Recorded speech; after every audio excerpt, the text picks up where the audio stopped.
Hello everyone. कैसे आप सब? आप सबका अपने चैनल में स्वागत है। आज मैं आपको एक मोटिवेशनल स्टोरी जिसका टाइटल है मेहनत पर भरोसा सुनाने जा रहा हूँ। शुरू करते हैं। अनूप और कल्पेश दो अच्छे दोस्त थे। वे दोनों एक ही कक्षा में साथ पढ़ते थे। पढ़ाई में दोनों ही बड़े होशियार थे। पढ़ाई करना उनका पहला काम था। अन्य चीज़ों पर वे बाद में ध्यान देते। पढ़ाई में उन दोनों का मुकाबला रहता। कभी अनूप प्रथम आता तो कभी कल्पेश। दोनों में यह बता पाना मुश्किल था कि पढ़ाई में कौन आगे है। दोनों को उनके क्लास टीचर भी बहुत चाहते थे। क्लास के सभी बच्चे उन दोनों का बहुत आदर करते, क्योंकि वे दोनों पढ़ाई में होशियार होने के साथ साथ दयालु और नम्र स्वभाव के भी थे। कक्षा 8 की परीक्षा हुई। दोनों ने जमकर परीक्षा दी। परीक्षा का रिजल्ट भी घोषित हुआ। इस बार का परीक्षा में अनूप और कल्पेश तो क्या, क्लास के सभी बच्चे और खुद अध्यापक भी हैरान रह गए। हर परीक्षाओं में तो अनूप और कल्पेश लगभग साथ साथ रहते थे। मतलब कभी अनूप कल्पेश से 10-15 मार्क्स आगे तो कभी कल्पेश अनूप से।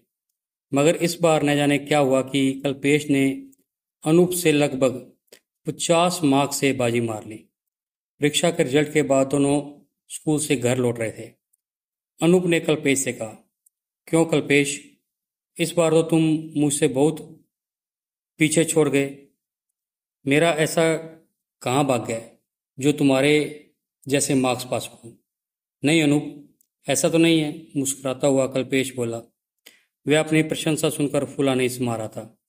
मन ही मन उसे अपनी क्लास में सबसे अधिक मार्क्स से पास होने एवं अनूप द्वारा प्रशंसित होने से कल्पेश के मन में अभिमान जाग गया और घमंड में कल्पेश के मन मस्तिष्क पर ऐसा असर छोड़ा कि वह पढ़ाई में धीरे धीरे विचलित होने लगा। क्लास में जब शिक्षक पढ़ाने लगते तो वह दूसरे बच्चों से बातचीत करने लगता। एक दिन शिक्षक इतिहास पढ़ा रहे थे। तीसरी पंक्ति में बैठे कल्पेश को बगल के एक लड़के से बातें करते देख शिक्षक ने कल्पेश को बहुत डांटा और छड़ी से उसे पीटा और फिर उन्होंने पढ़ाई जारी रखी। इस तरह सजा से कल्पेश का क्लास की बातें करना तो बंद हो गया, परंतु पढ़ाई पर इसका कोई प्रभाव नहीं पड़ा। वह घमंड में आकर अनूप से भी कम बोलने लगा। धीरे धीरे परीक्षा आने लगी। क्लास के बच्चे जी जान से पढ़ाई में लग गए। कल्पेश बहुत ही आराम से था, क्योंकि उसे पता था कि क्लास में पहला नंबर तो उससे कोई छीन नहीं सकता। परीक्षा हुई। कुछ दिनों बाद परीक्षा का रिजल्ट आ गया। इस बार अनूप ने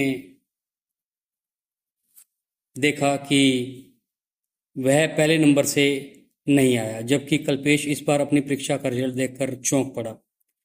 वह परीक्षा में फेल था। कल्पेश की अपनी करनी का फल मिल चुका था। तो फ्रेंड्स, इस कहानी से हमें शिक्षा मिलती है कि जिंदगी में हमेशा अपनी मेहनत पर ही भरोसा करें और कभी घमंड ना करें। तो अगर आपको ये कहानी पसंद आई है तो वीडियो को लाइक कीजिए, शेयर कीजिए और चैनल को सब्सक्राइब कीजिए। Thank you.